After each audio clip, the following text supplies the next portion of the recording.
Guys, good evening. Magluluto tayo ng seashells ngayon guys. Tahong at saka yung bugatan sa guys. Fresh guys. Yung kados niya guys is bawang, sibuyas, kamatis, spring onions, saka siling panaba.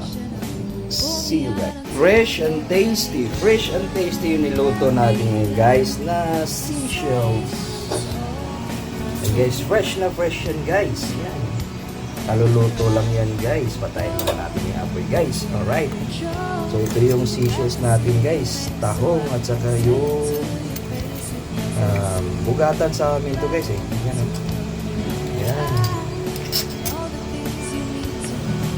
Lagyan ko na kamatis, onion spring, siling pahaba. Yan na guys, luto na. See you guys sa kainan.